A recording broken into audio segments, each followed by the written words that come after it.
সৌজন্যে alloy aluminium furniture limited.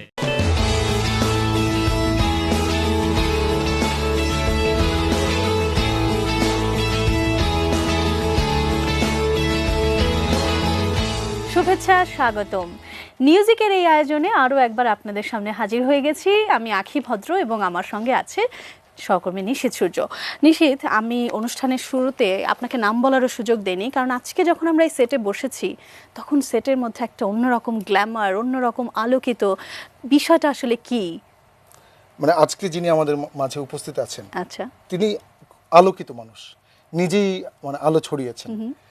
দর্শক, আজ যিনি আমাদের মাঝে আছেন তার হৃদয়ে ভরপুর জীবন, মুখে লেগে থাকে হাসি, তার আওয়াজকে পরিচয় বানিয়েছেন একটা সিগনেচার। এই আওয়াজটাই সিগনেচার।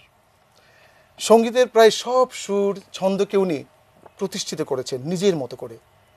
উনি ওনার স্টাইল আইকন হিসেবে পরিচিত বাংলাদেশের। শুধু স্টাইল আইকন না, উনি একজন কণ্ঠশিল্পী, পাশাপাশি দুর্দান্ত রকমের সুর করেছেন, সঙ্গীত পরিচালনা করেছেন। আমি তাকে আজকে পরিচয় করে দিতে চাই ওনার মতো করে, ওনার স্টাইলে। আচ্ছা, যার কণ্ঠ প্রাণ দিয়েছে এই বাংলার গীত, তিনি আমাদের পরম প্রিয়, ভীষণ প্রিয় দা কুমার বিশ্বজিৎ। দাদা, আপনাকে শুভেচ্ছা। আর অনেক অনেক ধন্যবাদ। আমাদের আজকের এই আয়োজনে আপনাকে আমরা পেয়েছি, মানে আমরা কতটা আনন্দিত আপনাকে বলে বোঝাতে পারবো না। প্রথমে আমি ধন্যবাদ জানাই আমাকে এইভাবে খুব, যদিও বেশি বেশি যতটা প্রাপ্য না তার চাইতে বেশি করে বলা হয়েছে, এখানে আমন্ত্রণ জানানোর জন্য। আমার দাদাকে আমরা আজকে পেয়েছি। আরো একটা তথ্য দর্শকদের জন্য মনে হয় একটু মনে করিয়ে দিতে পারি। আমরা যখন এই মিউজিকের আয়োজনটি শুরু করেছিলাম, শুরু থেকে কিন্তু কুমার বিশ্বজিৎ দা আমাদের সঙ্গে, অর্থাৎ শুরুটাই হয়েছিল আমরা দাদাকে দিয়ে আমরা শুরু করেছিলাম। আচ্ছা, ওই আয়োজনটা জি আমাদের শ্রদ্ধেয় মুন্নিদি এটা করেছিলেন। আমরা যখনই আপনার অনুষ্ঠান হয়, আমরা দেখেছি আপনাকে নিয়ে আপনি চিরসবুজ এই নানা ধরনের আপনার একটা ইন্ট্রোডাকশন দেওয়া হয়। আমরা কিন্তু আজকে আর আপনার স্তুতি বাক্য ওইভাবে আমরা করব না। আজকে আমরা বসেছি ডাক্তারের মতোই, আজকের দিনের জন্য ডাক্তার আমরা দুজন, ডাক্তার আখি ভদ্র, ডাক্তার নিশীথ সূর্য। আমরা আজকে আপনার গানের কি মানে ওপেন হার্ট ময়নাতদন্ত আমরা আজকে আমরা করতে চাই, আপনার গানের ময়নাতদন্ত আমরা করতে চাই। এটা আমারও সৌভাগ্য যে আমার সম্পর্কে আমি জানতে পারবো। দাদা, বিষয়টা হচ্ছে কি, বর্তমানে কিন্তু ভিউজ ফ্যান, মানে যার যত ভিউজ ততই তার মানে এইভাবে কাউন্ট করা হয়, কোটিপতি সিঙ্গার এরকম। কিন্তু আমরা ছিলাম আপনার huge fan. Oh my god, not views. এটা ভালো একটা ক্যাপশন। হ্যাঁ, আমরা হিউজ ফ্যান ছিলাম।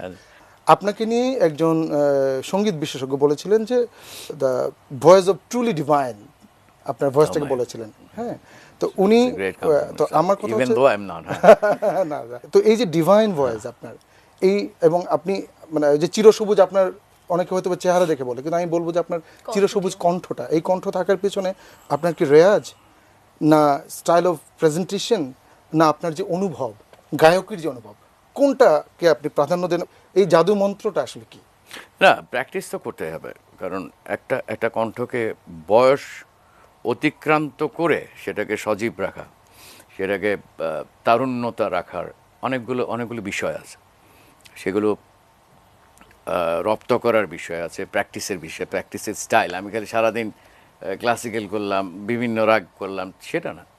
একটা কণ্ঠকে স্টেরি রাখার জন্য আমার কোন জায়গায় ল্যাকিংসগুলো আছে, বা বয়স হলে ফল করে কি জায়গাগুলো, শুধুমাত্র এখন শুধু প্র্যাকটিস দিয়ে হয় না, ফিজিক্যাল স্ট্রেংথ তো একটা দরকার আছে। একটা সিঙ্গারের সবচেয়ে বড় হচ্ছে মানে গান কি, মানে ফুসফুসে দমের খেলা। এটা হচ্ছে একটা কাশের থালার মতো, আর প্র্যাকটিস হচ্ছে লেবু দিয়ে ঘষা। দারুণ দাদা, অনেকদিন রেখে দিলে এটা লেয়ার পড়বে, আর লেবু দিয়ে ঘষলে চকচক করবে। দারুণ দাদা, শুনেছি আপনাকে একজন সঙ্গীত পরিচালক একটা চড় দিয়েছিলেন। সেই চড়ের কারণেই ওনার সঙ্গে একটা দীর্ঘ যাত্রা, এবং ওনার অধিকাংশ গানেরই আপনি একটা কণ্ঠশিল্পী হিসেবে ছিলেন। একটি দ্বৈত গান, যেটা হচ্ছে দুই বন্ধুর গান, পাকিস্তানের আলমগীরের সঙ্গে। হ্যাঁ, তারও প্রথম গান, আমারও প্রথম গান, আলাউদ্দিন আলীর সুরে গান গাওয়া। মানে ওজনগুলো নেওয়া আমার পক্ষে খুব টাফ ছিল। বয়স তো 17-18 তখন। এত বেশি ভার নেওয়া যায় না। হ্যাঁ, তারপরে ওই 82তেই তো, 82তে চলচ্চিত্রে গান গাওয়ার সুযোগ, টেলিভিশনে চেনা শুরু হয়ে গেল। তারপরে যেদিন গান সেদিন মহরত টেক বলে না, মহরত টেক দেওয়ার সময় আমি দিতে গিয়ে দেখি যে এখানে অনেকজন, রুনা পার্সিয়ান আলমগীর সাথে দেখা করতে, আলম, তারপরে সুভাষ দত্ত, নারায়ণ ঘোষ মিতা, সত্যদা। ওরে বাবা, তো এরপরে কি আর গান গাওয়া যায়? ওনার চেহারা দেখার পরে হ্যাঁ চলো টেকে যাই দিল, টোটাল একটা অন্য গানের সুরে গান গাওয়া শুরু করলো। আমাকে আলাদুমায় ডাকলো, আসো এদিকে আসো, শ্রুতি স্টুডিও মনে আছে, বাইরে ডাকলো। আলাদুম ভাই আমার গান গাওয়ার দরকার নেই, আমাকে বাদ দেন, আমি চিটাং চলে যাবো, মাফ করে দিন। তখন উনি চট দিয়েছেন, আচ্ছা আরে তুমি যখন মাইক্রোফোনের সামনে থাকবা সবাই এটা খেয়াল রাখবা তোমার গান শুনতে আসছে, তো তুমি টপ হওয়াবো, তাই তো ওনারা আসছে, তো তোমাকে যদি ফিরে যেতে হয় তোমার স্বপ্ন কিন্তু শেষ এখানেই। একটা জেদ কাজ করলো, দেন আমরা একবার কি দুবার, হয়তো বাকিগুলো মিউজিশিয়ানদের জন্যেই হয়তো দু একবার গাইতে হয়েছিল, ওকে হলো, এবং সবাই এত বেশি পছন্দ করলো ওই ছবির হিরোর গানগুলো সবগুলো আমি করেছিলাম। আচ্ছা আচ্ছা। তারপর থেকে চলচ্চিত্রে আলাউদ্দিন ভাইয়ের মানে এত বেশি উনার ভালো লাগা সন্তানের মতো, হ্যাঁ, তারপরে দীর্ঘদিন কাজ করেছে। আমরা যতটা জানি আপনি যখন শ্রোতাদের সামনে সরাসরি অর্থাৎ স্টেজে যখন পারফরমেন্স করেন, আপনি আর আপনার মধ্যে থাকেন না, আপনার উপর কিছু একটা ভর করে, আপনি আশেপাশের কাউকে চেনেন না, আপনি অন্য কিছু একটা হয়ে না, যান। এটা আমার মনে হয় যারা আসলে সত্যিকার অর্থে মিউজিক ডাই হার্ড বা ট্রাই হার্ডেড মিউজিশিয়ান তাদের এটা হবে। মান্নাদে একটা গান গিয়েছিলেন মনে আছে তোমার বোধ হয়, শিল্পের জন্য শিল্পী শুধু, সে আমার ছোট, সেটাই আসলে। কারণ মানুষ চায় কি, মানে এগুলো অনেক অনেক উদাহরণ আমার কাছে আছে। আমার বাবা যখন মারা যায় তখন ঢাকা চিরঙে ফেরি ছিল, আমি ফেরি নিয়ে যাচ্ছিলাম, ফেরি আসতে লেট করছিল, তো এই পারে মাইক্রোতে বাবার লাশ, আমি দাঁড়ানো, মাইক্রো থেকে বের হয়ে অস্বস্তি লাগছিল বাবার লাশের মাইক্রোতে বসে থাকা, অনেকক্ষণ ফেরি আসছে অনেক দূর, দাঁড়ালাম, কিছু লোক আস্তে আস্তে ভিড় হতে থাকলো, বলে একটু ছবি তুলি স্যার, এটা ছবি তুলি। আজ আমার বাবার লাশ, কেউ শুনলো না, তো আমার মা বললো যে তুল, তোর বাবার আত্মা শান্তি পাবে।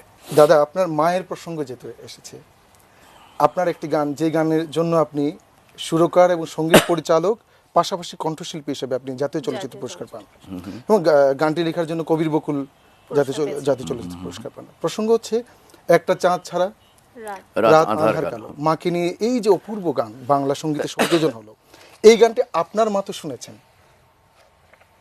আপনার মায়ের অনুভূতি কি ছিল? মা আবার সহজ সরল মানুষ তো, আচ্ছা, সেগুলো মানে আশীর্বাদের বা ওনার যে প্রশ্রয়ে আমার শিল্পী হওয়াতে অনেক বেশি কি বলবো যে মানে সাহস জুগিয়েছিল।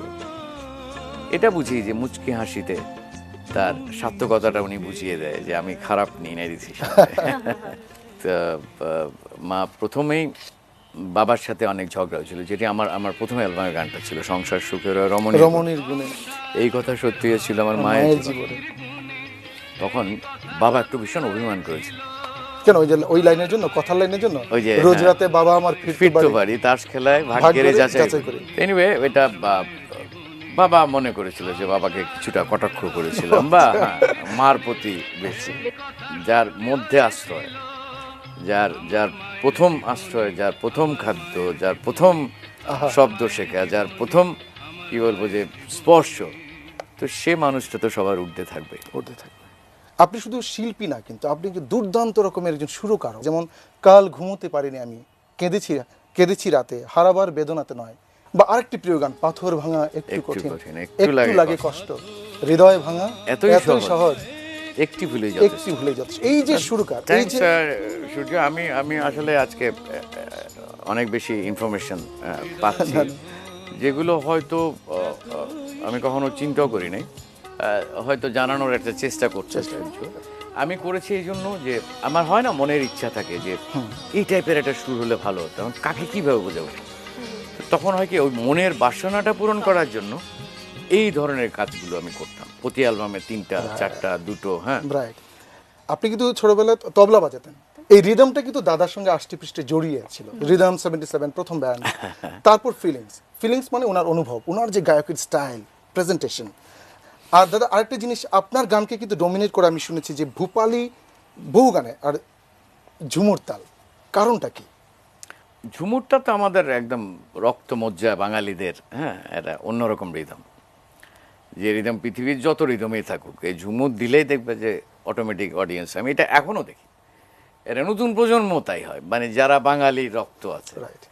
আর ভূপালী পাহাড়ি ব্যাপারটা তো, যে আমি যেহেতু পাহাড়ি এলাকার লোক, সীতাকুণ্ড পাহাড়, এটা অটোমেটিক আমার মনে হয় কি এনভায়রনমেন্টটা বা ল্যান্ডস্কেপে একটা কিন্তু এফেক্ট করে, এটা এটা ক্রিয়েশনের বা রক্তমজ্জায় যেখানে বর্ন বট আপ হওয়া, সেই সেই এলাকার একটা প্রভাব কিন্তু পড়ে। মানে প্রকৃতি আপনাকে কিন্তু তৈরি করছে 100%। আমার চোখের দেখা ভুল হলো তোমার মনটা জানার পরে, তোমার বাইরে থেকে যাইনি বোঝা বিশ্বাসে আপনার অন্তরে। কিছু দেহতত্ত্বের গান আছে, সেগুলো আপনি শুরু থেকে বলছেন যে বৈষ্ণবী আস্থা, এরকম আপনার শৈশবের গল্পগুলো আপনি বলছিলেন। ফোক আমাকে প্রথমভাবে টাচ করে। আচ্ছা। এটা আমি আমি আমি যাই হোক না, পৃথিবীর অনেক অনেক জনরার মিউজিকের শুনি আমি, কারণ এই লিসেনিং ব্যাপারটা আমার ছোটকাল থেকে, কারণ আমার আর ইস্তেক আমার খুব ক্লোজ ফ্রেন্ড ছিল, আমরা দুজনে প্রচুর কালেক্ট করতাম, আমরা কম্পিটিশন দিয়ে কালেক্ট করতাম। আপনি হচ্ছেন আইয়ুব বাচ্চুর সবচেয়ে হৃদয়ের মানুষ, আমরা আমরা জেনেছি, খবর নিয়েছি। তার ভাইরা আপনাকে ভাই ডাকে, মারা যাওয়ার পরে শুনেছি যে আইয়ুব বাচ্চু মারা গেছে, আমাদের আরেকজন ভাই থেকে গেছে পৃথিবীতে, তিনি আছেন কুমার বিশ্বজিৎ। তা আইয়ুব বাচ্চুর সঙ্গে আপনার দুর্দান্ত সময়, আপনার স্ট্রাগলের সময় আমরা সেই গল্পগুলো জানি। ইভেন আপনার সেই বিখ্যাত গান চন্দনা গো রাগ করো না, ওই গানে উনি গিটারও বাজিয়েছেন, কি দুর্দান্ত গিটার। তারপর শ্রীলা তোমারই লেখা, ওইটা ওরই সুর ছিল, ওনারই সুর ছিল, মৌসুমী পাখিটা, ওইটা ওর সুর ছিল। হ্যাঁ, তো আইয়ুব বাচ্চু নিয়ে আপনি কিছু বলুন। খালাম্মা আমাকে ছেলের মতো জানতো, আমার মা ওই তাকেও সন্তানের মতোই ইয়ে করতো, স্নেহ করতো, কারণ এই বাড়িতে তো আমার বাসায় প্র্যাকটিস, আমার গিটার দিয়ে সে ফিলিংসে বাজানো শুরু হলো। তো তারপর দীর্ঘদিন সে ঢাকায় আসবে, কোথায় থাকবে, আমি তুই আমার এখানে থাকবি। প্রথমে তো ব্লু নাইল হোটেলে অনেকদিন স্ট্রাগল করলো, তারপর আমার এখানে আসলো। আমার মনে পড়ে যে বিয়ের সময় তার গাড়ি সাজানো, তার বিয়ের বাজার করা, তারপরে হয় না প্রথম দিকে গড় রাজি থাকা, মেয়ে পক্ষ সেখান থেকে সেভ করে বিয়ে করানো, যাই হোক অনেক স্মৃতি। চন্দনা গো রাগ করো না, কারণ এই গানের পটভূমিটা একটু জানা দরকার। এইটা সিনেমাতেও আপনি সরাসরি সিনেমাতে আপনি ছিলেন, খুবই সুদর্শন একটা ইয়াং একটা ছেলে গিটার দিয়ে গানে চন্দনা গো রাগ করো না। এই চন্দনাটা কি আসলে? বাচ্চু খুব সুন্দরভাবে উত্তর দিয়েছিল যে এই চন্দনা, ও গান গেয়েছে, আমি চন্দনাকে বিয়ে করেছে। রাইট, ভাবির নাম চন্দনা, চন্দনার ওয়াইফের নাম চন্দনা। সো এখানে আমার চন্দনা হয়তো আব্দুল্লাহ আল্লাদি জানেন যে ওনার উপমায় উনি একটা নাম এনেছেন। চন্দনা গো রাগ করো না, অভিমান করে বলো। ও ডাক্তার গানটি নিয়ে গল্প শুনি একটু, আহমেদ ইমতিয়াজ বুলবুলের সঙ্গে কাজ করার স্মৃতি এবং তাকে নিয়ে। আসলে আজকে না আমি এই মানুষগুলো, চলে যাওয়ার মানুষগুলো নিয়ে কথা বলতে না, আমি ভাবতে চাইও না ওরা নাই, আছে হয়তো দেখা হয় না এরকম আছে, অনেকদিন দেখা হয় না। সেটাই হোক, কি বলে যে ডাক্তার গানটাকে আমরা অনেক বেশি তখনকার সময়ের জন্য অতি আধুনিক হয়ে গেছিল। তো মানে আমি বুল ভাই কিচ্ছু বলেনি, গানটা করলাম, বুল ভাই বললো যে এটা ভালো লাগে নাই, আমি তাইলে আমার মতো করে করতে হবে। এনিওয়ে বুলবুল ভাই সঠিক ছিল, বুলবুল ভাইয়ের মতো করেই করা হলো, এবং তারপর তো সবার পছন্দেরই গান। রাইট।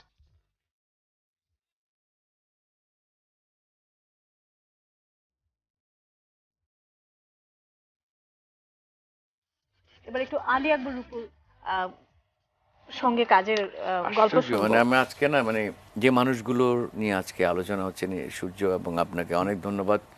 এই ইনফরমেশনগুলো হয়তো একটা সময় আমার অনুপস্থিতিতে এটা প্রজন্ম থেকে প্রজন্মের কাছে একটা তথ্য থেকে যাবে।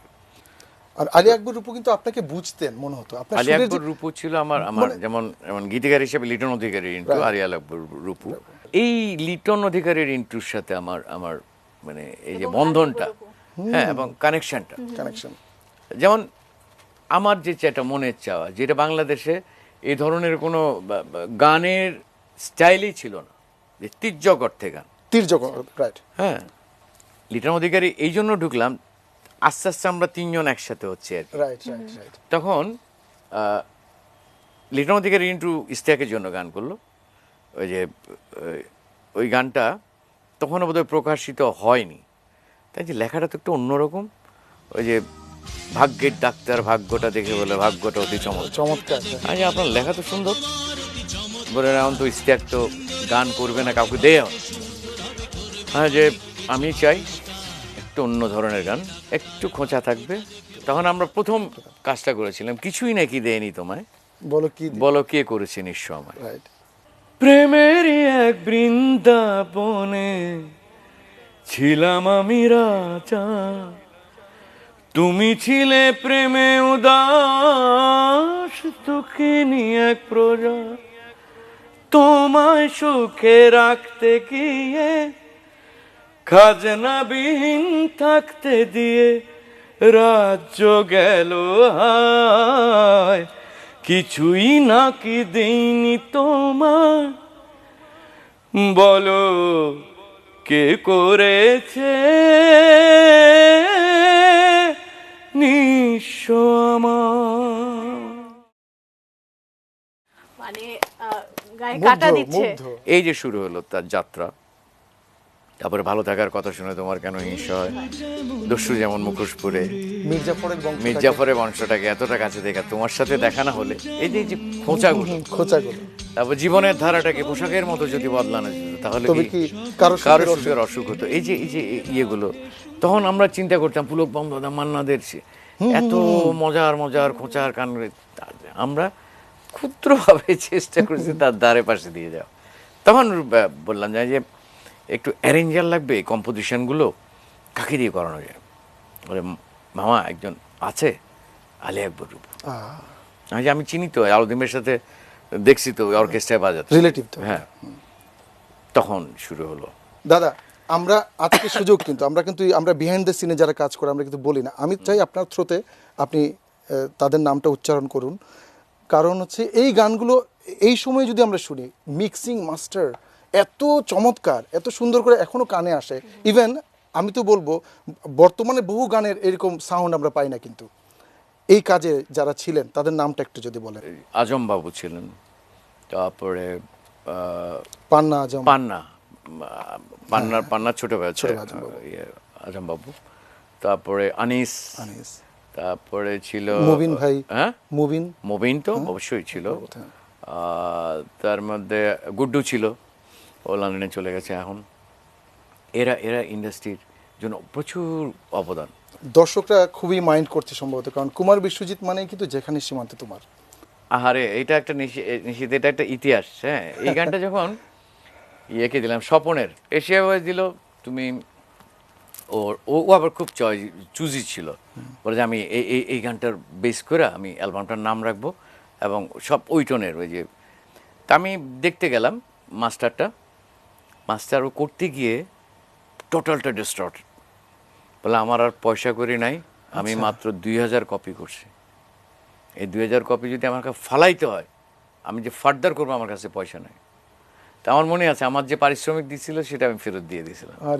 হ্যাঁ, যে এটা ছাড়ো না, প্লিজ, তোমার কাছে রিকোয়েস্ট। আমি ভীষণ আশাবাদী। আমারটা দেওয়ার পরে সে ফেলে আবার রেকর্ড করেছিল। ওই মুহূর্তে সে নতুন করে আলাদা ক্যাসেট কিনে মাস্টার করে অ্যালবাম রিলিজ দেওয়া। যেখানে সীমান্ত তোমার, সেখানে বসন্ত। গানের গল্প আমরা শুনবো। আরেকটি মজার তথ্য দিই, যে গানটি শুনে আপনারা খুবই নাচানাচি করেন, আনন্দে উদ্বেলিত হয়ে ওঠেন, প্রতিটা পার্টিতে এই গানটা আপনাদের প্রয়োজন। সেই গানটি গাওয়ার সময় আমাদের প্রিয় শিল্পী কুমার বিশ্বজিতের কি অবস্থা হয়েছিল সেটা কিন্তু জানার দরকার, কারণ উনি কি আসলে নেচেছিলেন ওই গানটি গাওয়ার সময়? এই গল্পটা আমরা জানবো বিরতির অপারে।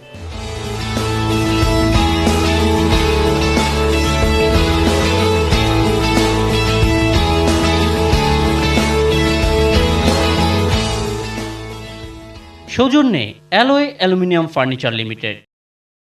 সৌজন্যে অ্যালয় অ্যালুমিনিয়াম ফার্নিচার লিমিটেড।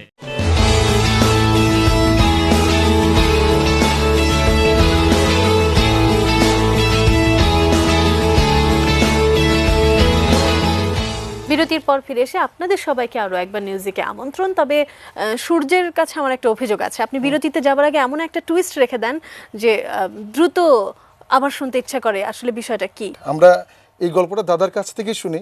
পুতুলের মতো যেটা টেলিভিশনে হওয়ার কথা ছিল। তো তখন ওই শিউলিমালা অনুষ্ঠানে মনসুর ভাই আমাকে ইয়ে করলেন, তো তুমি বাইরের থেকে করে পারো না, তুমি তো সদাগর মানুষ। আজ সদাগরের ছেলে, কিন্তু টাকা তো দিচ্ছে না। সদাগর মানুষ, আচ্ছা। এই টাকা তো বাপে দিচ্ছে না, তো বলেছেন কি করবা? দেখা যাক, আমি তো মার থেকে পয়সা টয়সা নিয়ে তখন স্টুডিও ভাড়া করলাম। তখন স্টুডিও ছিল ঝংকার। তো ঝংকার স্টুডিও এক জায়গায়, ওইখানে কোনো রেস্টরুম নাই, তখন তো লিফটও ছিল না, 5তলা স্টুডিও ওর বাসায়। তো স্বাভাবিকভাবে আমার কি বলবো যে পেটের বিদ্রোহ ঘোষণা করলো, বিদ্রোহ ঘোষণা, প্রচণ্ডভাবে বিদ্রোহ। সেখানে প্রাকৃতিক কারণে আমাকে সে 5তলা স্টুডিও, 5তলা, আচ্ছা এখানে পিস হচ্ছে, ভায়োলিনে ব্যাকআপ হচ্ছে, রিদম হচ্ছে। যখন ফাইনাল হলো তখন বুঝো সূর্য, একটি মানুষের ডিহাইড্রেশন হইতে হইতে কোন পর্যায়ে গেলে সেই অবস্থায় 17 বার থেকে 18 বার তারপর আমাকে মাইক্রোফোনে দাঁড়াতে হয়েছিল। মাইক্রোফোনে গিয়ে পুতুলের মতো, এই পুতুলের মতো তোর রিনি ঝিনি কাকনের তোরে রং ধনু সাথে রং রাঙিয়ে ফুলদানি সাজিয়ে রাখবো। দাদা আরেকটি গান লাকিয়া খান, আপনার মানে আপনি তো গান লিখেননি ওইভাবে, একটি গানের সন্ধান পেয়েছি, আর হয়তো লিখেছেন কিছু নেই এ বুক চিড়ে দেখে যাও, কিছু নেই। ওই একটা জীবনে একটা গান বলতে সনামে গেছিল, শোনামে শোনামে সনামে। আর বেনামে অনেক আছে, বেনামে প্রচুর আছে। এটা আচ্ছা, বেনামে যখন আছে সেটা বলা উচিত না, বলা উচিত না, না, সেটাই। হ্যাঁ, অনেক অনেক কিছু আজকে মনে করে দিলেন। Thank you so much. আমি সৌভাগ্যবান কেন মনে করি, আমার সেই প্রজন্ম সত্যদা কাজ করেছে, সত্যদার ছেলের কাজ করেছে, আলম ভাইয়ের কাজ করেছে, আলম ভাইয়ের ছেলের কাজ করেছে। তো এটা আমার জন্য একটা পরম প্রাপ্তি। সুবলদার কাজ করেছে, সুবলদার ছেলের সাথেও কাজ করেছে। কাজ করো। আমরা শেখ সাদি খান নিয়ে আসি, কি নাম বলো না তোমার। সাদি ভাইয়ের অনেকগুলো গান আছে, যারে দেওয়া ভালোবাসা, যারে দেওয়া ভালোবাসা, তারে করো ঘৃণা, তোমাদের নিয়ম নিতে আমি বুঝি না, ওটা নজরুল ইসলাম বাবুর লেখা। কি নাম বলো না তোমার, ওইটাও নজরুল ইসলাম বাবুর লেখা। উনাদেরও একটা জুটি ছিল, নজরুল ইসলাম বাবু, শেখ সাদি খান, রাইট। হ্যাঁ, তুমি রোজ বিকেলে আমার বাগান, ওইটা আমার মাহফুজুর রহমান মাহফুজ ভাইয়ের সাথে ওরকম সম্পৃক্ততা ছিল। আমি বলি তোমাকে, এটা প্রবাবলি একদম বাংলাদেশের শেষ বর্ডারে নীলফামারী ডোমারে গিয়েছিলাম। কারেন্ট ছিল না, একটা জেনারেটর দিয়ে প্রোগ্রাম চালানো হবে, আচ্ছা, একক সঙ্গীতানুষ্ঠান, কুমার বিশ্বজিৎ। ওইখান থেকে হিমালয় দেখা যায়, যে বাড়িতে বসছি ওইখান থেকে দেখা যাচ্ছে এটা কালো রেখার মতো। তা আমি চিন্তা করলাম, আমার সাথে মিউজিশিয়ানরা ছিলাম, যেখানে একক সঙ্গীতানুষ্ঠান প্রত্যেকে আমার গান শুনবে, কিন্তু কারেন্টই নেই। সত্যি খুব চিন্তিত যে দূর দুইটা মানুষও হবে কিনা সন্দেহ। তো যখন স্টেজে গেলাম, তো দর্শক থেকে বলছে তুমি রোজ বিকেলে আমার বাগানে। আমি না, এটা একটা কার গান, কারণ এটা তো না জানলেও প্রবলেম, যেভাবে আওয়াজ আসতেছে। আমি আসলে গানটা মনে নাই, এটা কি আমার গাওয়া? হ্যাঁ, আপনার গাওয়া। আপনি গাইতে হবেন, আমরা গাবো। আচ্ছা, আশ্চর্য হলাম যে একটি গান আমি ভুলে গেছি, দর্শকরা গাইছে, আমাকে মনে করিয়ে দিল, এবং একটি মুখ একটি অন্তরা পুরোটা গাইল। তারপর থেকে আমাকে গানটি তুলে যেভাবে হোক সেটা, হ্যাঁ, তারপর তো ওটা নিয়ে বিজ্ঞাপনও করলেন আপনি। হ্যাঁ, বিজ্ঞাপন সেটা হচ্ছে মামুন ভাই করেছে, মামুন রশিদ। তুমি রোজ বিকেলে আমার বাগানে ফুল নিতে আসতে। যদিও মৃত্যু নিয়ে আপনি প্রচুর গান করেছেন, একদিন কান্নার রোল উঠবে আমার বাড়িতে, এগুলো শুনলে আসলে মন খারাপ হয়ে যায়। আমার খারাপ হয় না, আমি প্রস্তুত এখন, কারণ এত প্রিয়জন চলে গেছে, তো এখন আর ভাবি না। এখন মনে হয় যে আরো 2টা দিন বাঁচি, আমার পরবর্তী প্রজন্ম তাদের জন্য কিছু করে যায়, আমার সন্তানের, হ্যাঁ কি বলবো যে স্টাবলিশমেন্টটা দেখে যেতে চাই, তাহলে একটু শান্তিতে থাকতে পারবো। একসময় আমার মা মৃত্যুর গান গাইতে না করলো, তুই আর মৃত্যুর গান গাবি না। এটা শুনতে ওনার হয়তো খারাপ লাগে, তারপর থেকে আমি আর করি নাই। যখন একদিন কান্নার রোল করার পরে একটি গান আছে আমার আমার আমার ভীষণ ভালো লাগার কথা, এটা বকুলের লেখা, আমার সুর করা। আচ্ছা, সেটা হচ্ছে ঘুম মানে আমি বলি চোখ বুঝে থাকা, ঘুম তো একেবারে আসে সাদা কাফনে ঢাকা, সাদা কাফনে ঢাকা। তো যাই হোক, এটা আমার সুর করা ছিল। দাদা, আপনি বলছিলেন কিছুক্ষণ আগে গল্পে যে বিভিন্ন সেক্টরে কাজ করে একটু আস্বাদন নেবার হ্যাঁ। গল্পের কথা, সেটা তো সঙ্গীতকে ঘিরেই আসলে। আপনি নাটকের গান করেছেন এই এই পথ চলাটায় গিয়ে। নাটকের টাইটেল সং ছিল বোধহয় অরুণ চৌধুরী, অরুণদার, হ্যাঁ, শিকারী। শিকারী, যে শিকারী চোখে দেখে না। নিশ্চিত আমরা দেশের গানগুলো নিয়ে একটু সম্ভব সুন্দর গান দর্শকদেরকে আছে। জানাতে মাটির, চাই। গভীর থেকে সূর্যের লাল। ভাল লাগে যে একটা দেশের গান আমার টিউন করা, এবং সাথে গিয়েছেন খালিদ হাসান মিলু, বাবা। কিশোর দা। রাইট। গানটার মধ্যে অনেক অনেক কমপ্লিকেটেড জিনিস ছিল, যেমন মাটির গভীর থেকে সূর্যের লাল, সূর্যের লাল, সূর্যের লাল, নরন বাংলাদেশের বুক এতই বিশাল, এত বিশাল।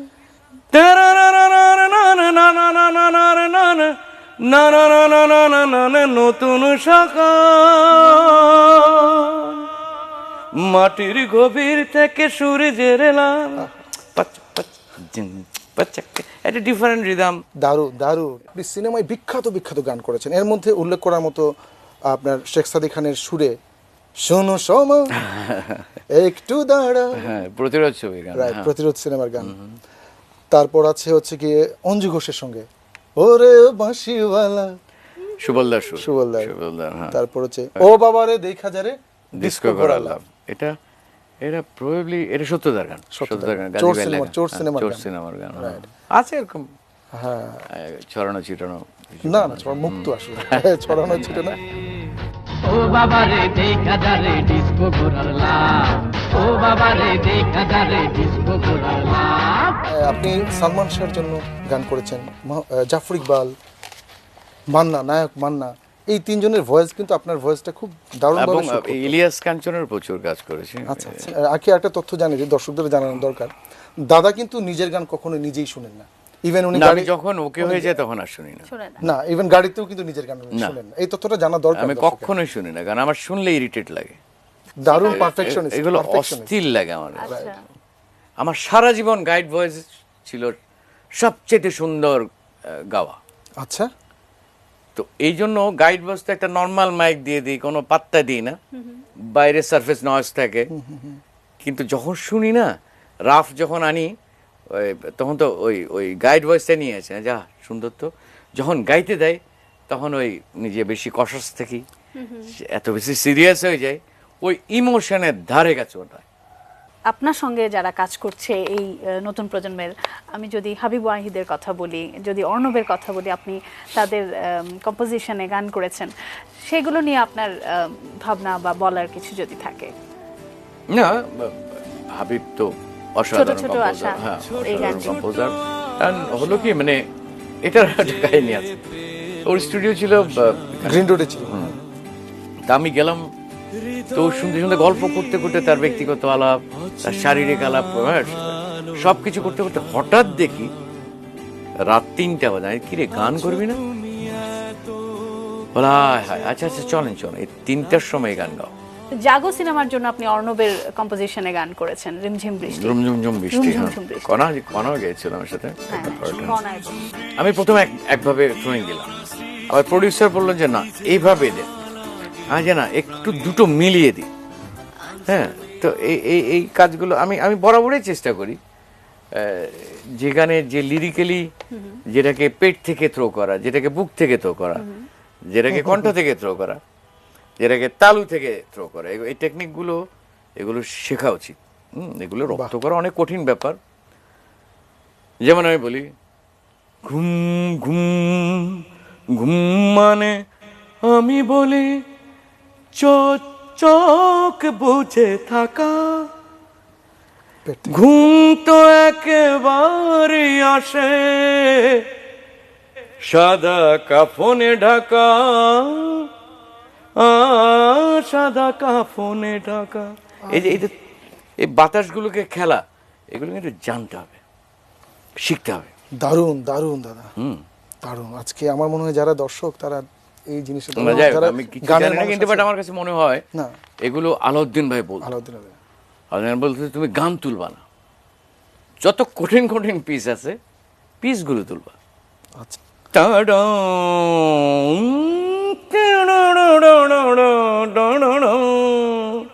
এই যে জিনিসগুলো শেখা, এগুলো যদি তুলতে পারে গলায়, নতুন প্রজন্মের জন্য অনেক বেশি কাজ দেবে। কথার মধ্যেও নাকি সুর খুঁজে পান, সত্য?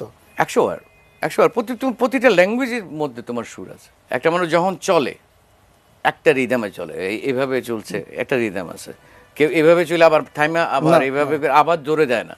কেউ ইচ্ছা করলে সুর আর লয়কে নিজের থেকে বিচ্ছিন্ন করতে পারে। আব্বা আব্বা রে, এটা কিন্তু সুর, এটা কিন্তু সুর। বাহ, যেমন চিরা ইতা রে, ইতা রে হয়ে দে, ইতা যাবে ইতা আল্লাহ, ইতা ন যা, এগুলো কিন্তু সুর। সুর। এরে বা ওরে কোনায় চলছ, এটা যদি ভাঙে দিই তাহলে প্রতিটি অঞ্চলের কিন্তু সুর আছে। নিশীথ, এই দাদাকে তো আজকে ছাড়তে ইচ্ছে করছে না। রাইট, মানে মনে হচ্ছে যে থাকুক দাদা আমার সঙ্গে।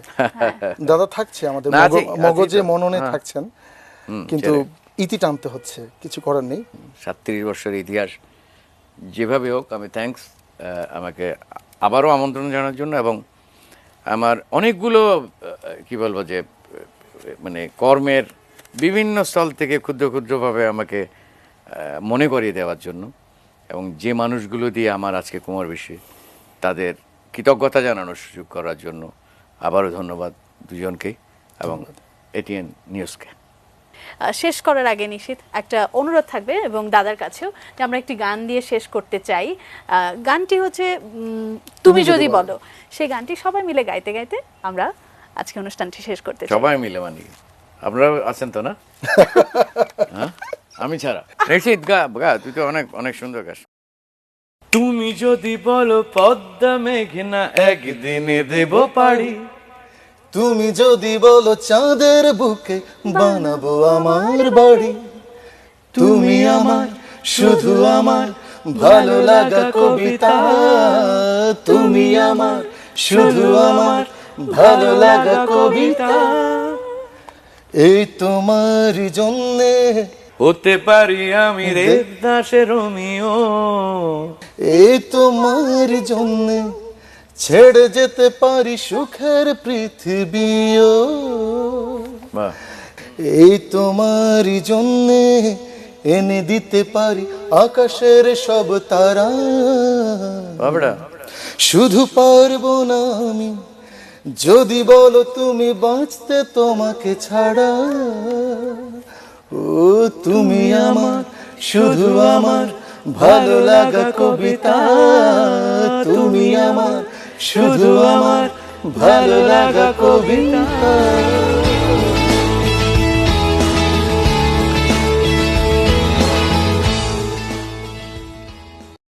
সৌজন্যে অ্যালয় অ্যালুমিনিয়াম ফার্নিচার লিমিটেড।